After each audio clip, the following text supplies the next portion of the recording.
Hi guys, welcome back. I'm Corey, I'll be your redneck historian today. We're going to be exploring Norlo Park here. This is along US 30 here. I'm sorry for the glitch.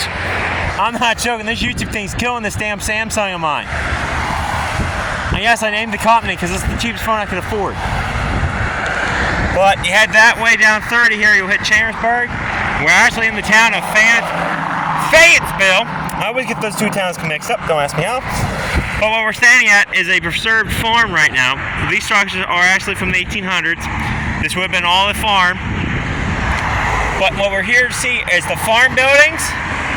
And if you live around here, that little train station down there is from Quincy, Pennsylvania. It was along the Mount Alto rail line, which we've done a video on the other station along that line, Mount Alto train station. That was a little one down the road in Quincy, Pennsylvania. I do not know where it was located exactly originally along the line. If I ever find out where the heck it's located, I will do a video on that. But we're going to show you the station today because I'm tired of looking for it. I looked all over Google, there's no access to it.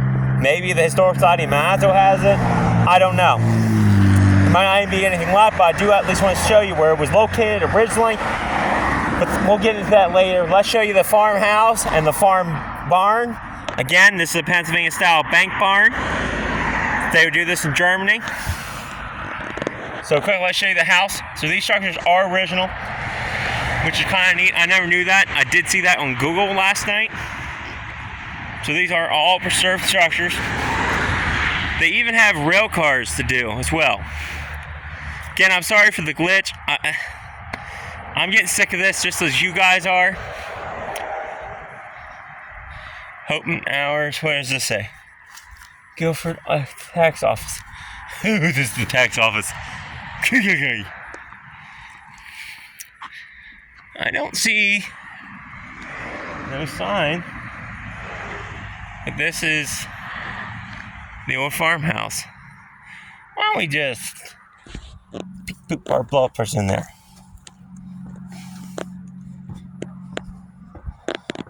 So this is the old farmhouse.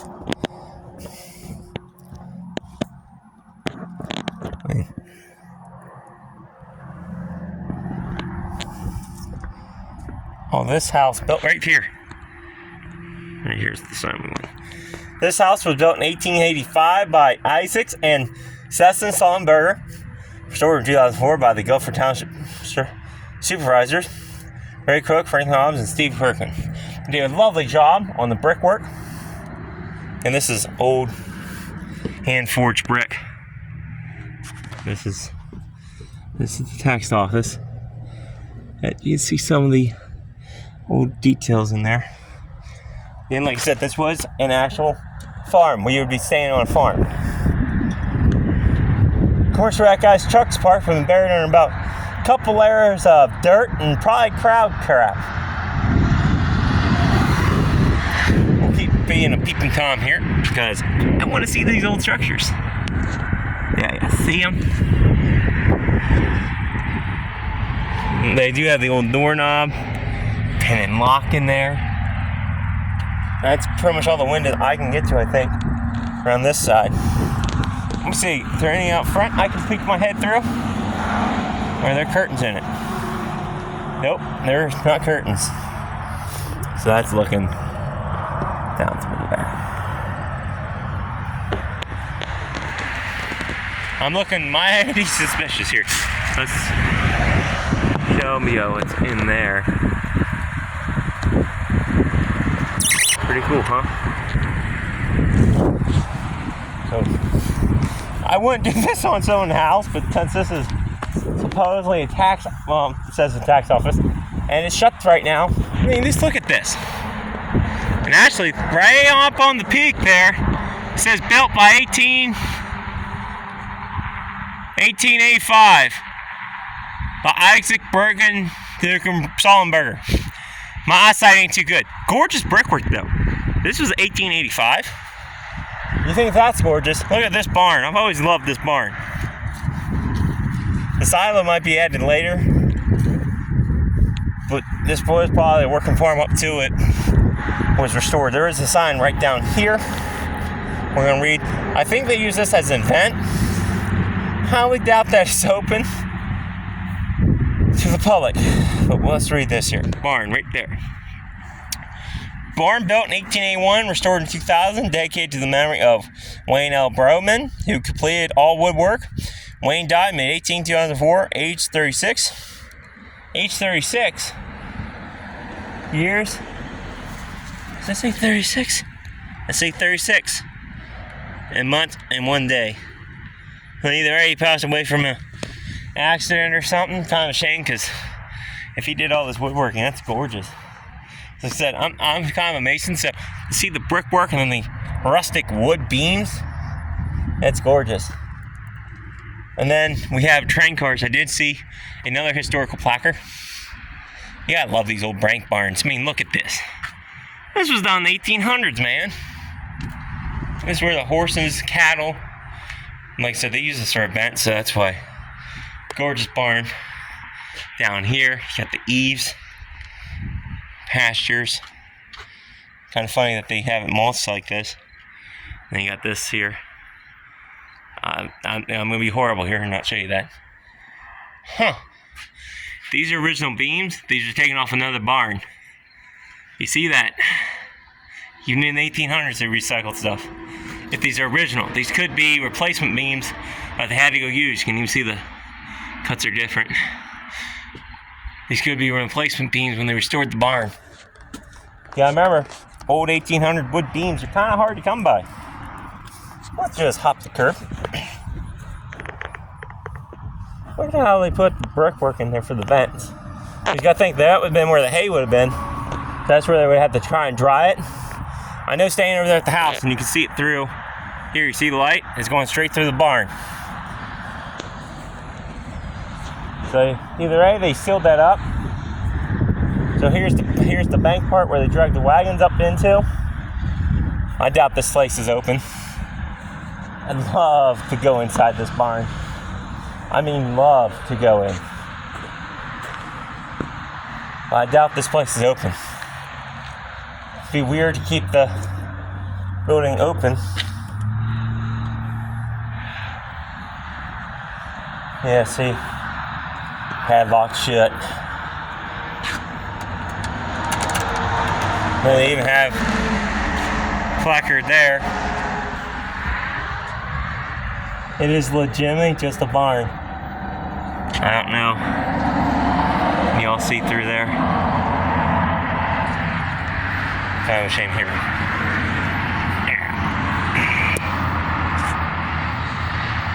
That's the inside of the barn. I believe I could hurt my ankles. So we'll continue around, and we're heading for that train station.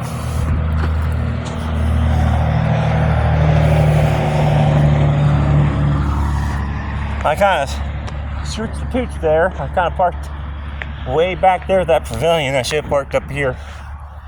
And yeah, that's kind of a gorgeous park, so what the heck.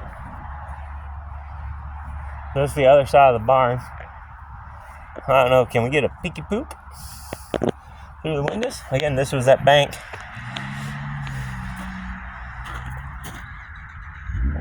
I can't see nothing through there. Much of the camera guys are like, what the hell is he doing?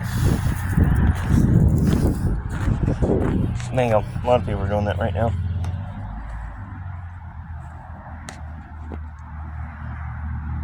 I love these old barns. They are so damn cool. I don't know. Oh, they locked that one shut. Here's the, now if this was a working barn, this could be part of it. Again, if you ever been through farm country, you know what a silo is. Or, looks like it's open.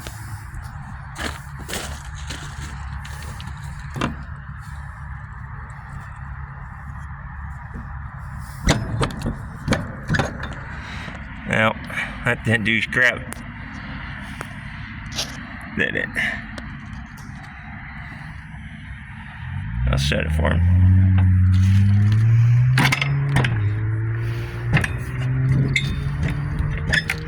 I'm gonna force this open, I think. Here, can this one open? Oh, it does. That's not smart, guys. That really should be padlocked shut.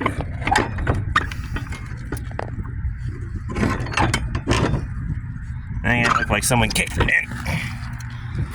That should really be padlocked shut. Just saying, kitties could fall through. Okay, on to the train station.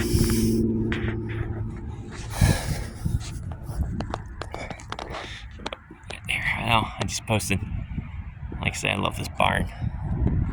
Ain't that more American than that? Seeing a bank barn next to the American flag. Everybody's probably walking past this history right now, or driving past it. I know, I sure as heck did. I always wondered, what's that train station story down there? Oh, hell, walkways are for chickens.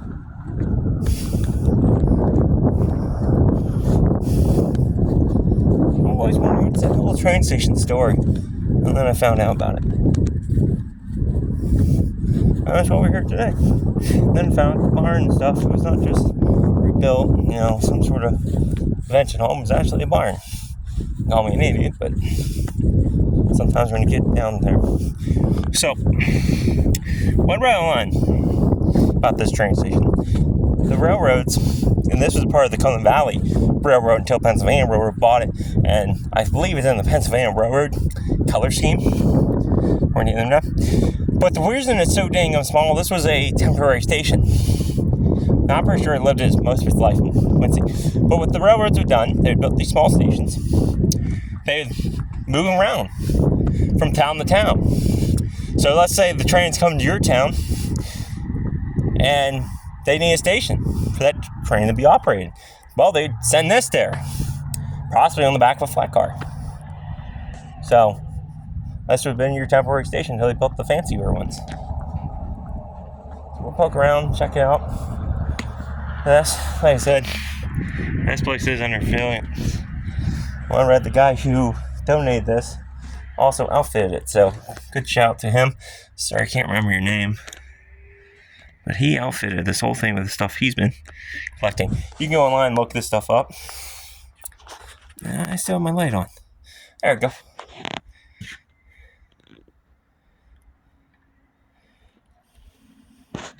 But he outfitted this place with all the stuff.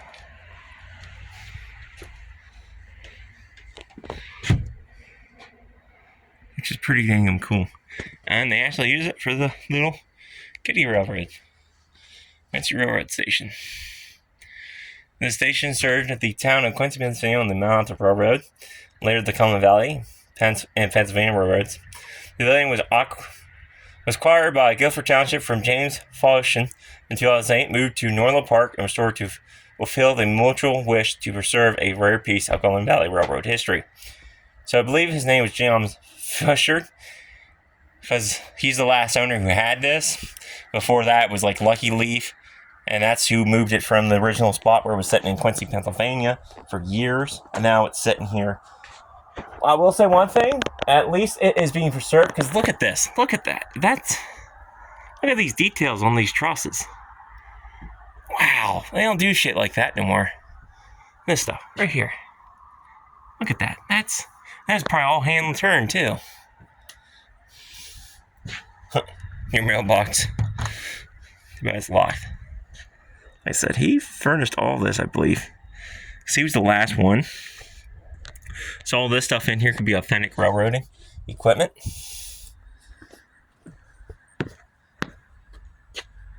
It's where they... Oh. So now you're looking at it from this angle. Let's just go all the way around like we do. Again, nice lattice work and woodworking. It's a very gorgeous old structure.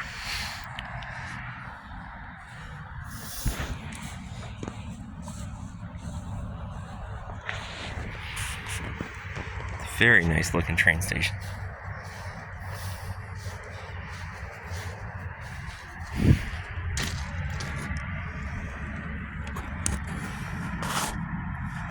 There you guys go.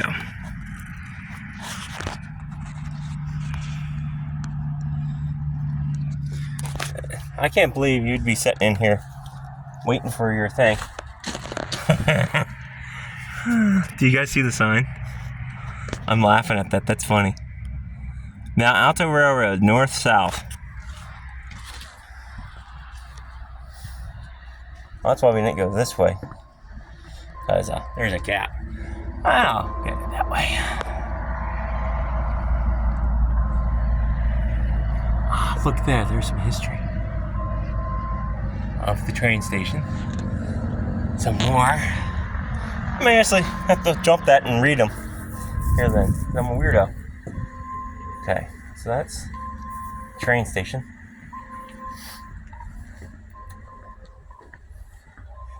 That's very cool. That is a very cool piece of history. Okay, I'm going to attempt to pause this, guys. I'm going to attempt to pause this. I'm going to use the word attempt. Guys, sometimes this stuff don't work. I want to just get you a good view from the front before I shut you off. And then we're heading over to those railroad cars. Again, they restored this in, I believe, Pennsylvania Railroad colors. So, back when the Pennsylvania Railroad bought this, this is the paint scheme they would use. Very authentic. Like I said, I'm going to be a weirdo. I'm going to attempt to read some of those articles in there from the window. Maybe I'll bring it along. What the hell? I don't know when this place is open. First one to come down here. I want to read this stuff. I think, unfortunately, it's going to be too far away. Yeah, I think that stuff's going to be. Maybe you can read it.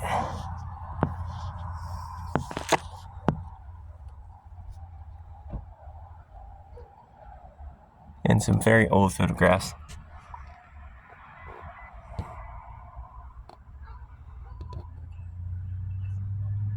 You can see them moving it there. You can find all this stuff online as well. Alright, on to the railroad cars. That's enough looting around. Man, this is, I gotta admit, that's some gorgeous ass woodworking. Look at the eaves, there's some nice detailing there. The front's real nice, where you be standing. You be standing in style. So it looks like, so it don't even look like they use that as a station, because right there's the station. Kind of cool they even have this. I'll just go this way past this dude. We're over here to the railroad cars. Quickly. And the reason I'm doing this is there's a guy sitting in the filling right now. But I want to check these railroad cars out because there's some history on them as well. Quickly while I walk, I got to do a video on Altoona. So if anybody's ever been to the Altoona Railroad Museum, I've been there before. It's a really cool place. The Pennsylvania Railroad was up there. I'll get into more into that, but these cars were apparently built there as well, according to the sign. We're going to read them, see when they were built. So, they also built the steam engines there at the railroad shops. And it was basically set there because of that's where they could build Horseshoe Curve from and all that. Again, we'll get into more details from that someday if I ever get back up that way. It's a very important piece of Pennsylvania history because they built Pennsylvania Railroad engines and apparently cabooses, which were used as brakesmen, conductor offices, everything pretty much. And this is what helped haul stuff in the 1800s, was these. And right here is why. So this would be a steel one, as it looks like. Pennsylvania Railroad Class N5C cabin car. Built in June 1942 in Altoona as number 4779531. This use known as the cabin car to Pennsylvania Railroad employees, served the Pennsylvania Railroad as well as the Penn, Central, and Cornell into the mid-1980s. After being retired, it was purchased by the Cumberland Valley chapter of the National Railway Historical Society in October 1987. This cabin car was toured by the Cumberland Valley chapter as a tribute to the employees of the Pennsylvania Railroad. So that's what you have seen. But quickly, they have a flat car here. Like I was saying, I'm pretty sure the train would have done it, especially in the 1800s. They didn't have cars. You could easily get that station on this car. How about it, guys? This is a Pennsylvania flat car. They could have easily put that train station on here. Rip off the Porsche and you can truck it. You wouldn't have to do too much to it. Now, I don't know if this thing's... I doubt it, but maybe we can stick our finger through the window. Something. Check it out for you. While you sit on your couch and I'm out here in this lovely Pennsylvania weather. Oh, dude, it is open. Is it? Somebody... Oh, I see. I see.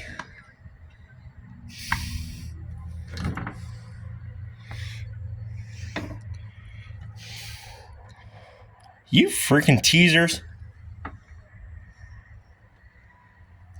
Either that or somebody really wrenched on this thing and bent the fucker. Porker, I should say. You can see the car. I personally think they should have this open. You can see where they use the set and these. Like I said, this was like their little office on wheels. So when you're the conductor, what I've heard on History Channel, there's an old series. They use these as like their hotels on wheels. So this is where most of the crew, the brakemen, would have slept during the trip. And also the conductor would have his little office, as you see there. Yeah, you can see beds in the back of this. You see right there. You see a bed. That's where the crew would have slept. He cooked the meals of this train. So brakemen, the conductor, all of them would have been in this train car at the rear of the train. I'm pretty sure the only way they could, I guess you have to go through the train or over it. Boy, that'd been interesting. This here is another caboose. Does not say date. Some people have been trying to get in this thing, and this is why they've been doing this. So, I see seats. Well, those are actually beds. That's one you can see into a little bit better. It's not in great shape. I'm ashamed that they have to do this. I would love to see these things open, even if it's in horrible shape. And if you notice, if these are beds, notice how they're stored underneath. So the crew would have flares and all the sort of stuff they needed, because you're at the rear of the train. Your job is to warn other trains that you're stuck on the tracks. So that was their warning, that you're stuck on the tracks. Was also having this big red end on the car to hopefully stop that. Actually, you can see flag holders on this model, and even on this model, to warn other trains coming when you're stuck on the tracks, broke down or something. That's why they're red. Again, they had flares, flags. You actually have to, even lanterns to warn trains coming, stored in this thing, along with your food, your clothes, for the trip across the country. What is it? Trains now? Trains Unlimited, I think. I think it's Trains Unlimited off History Channel. Told me all this. Go check them out on YouTube. There's a couple episodes you can find. That's back when, I don't want to say this to if anyone is or knows about History Channel. Dude, somebody, no wonder they had to do this stuff. Look. Somebody busted the damn window. Yeah, you can see beds in the background. A sink. And there's the fireplace where they cook the meals. And look, even the dining table. I think there would have been an office in here. But that could have been the office and the meeting place. I don't know if there's a toilet in here or not. There might be one. There might not be one. There's a sink. That's it. Man. I think Norlo Park is kind of wasting opportunity here. They should rent these things out. Show you the rest of the cars, I guess, and then get going. And if you guys are wondering about Altoona, they still do work on trains. I think Norfolk Southern has a train yard there. I believe it's still open. So Altoona's still making trains to this very day, or at least preparing them for use and across the country. So let's check this thing out.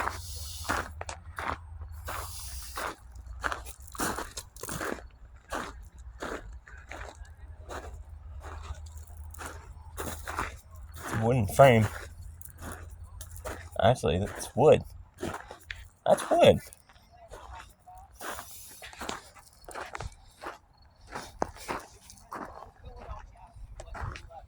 That's wood, dude. Wood. That's wood. This thing is basically a big ass barrel. Wow. That's cool. I don't know what the heck it used to haul. If you're a trainer and you know what this thing used to haul, let me know. I don't think it would have been gas. It could have been. But that's wood, guys. That's not metal. I thought that was steel. That's pretty neat.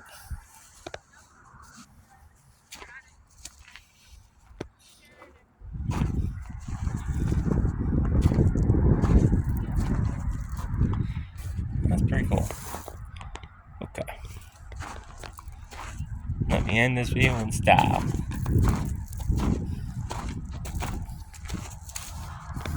There you go, guys. That's Norlo Park and all the historical artifacts in Norlo Park.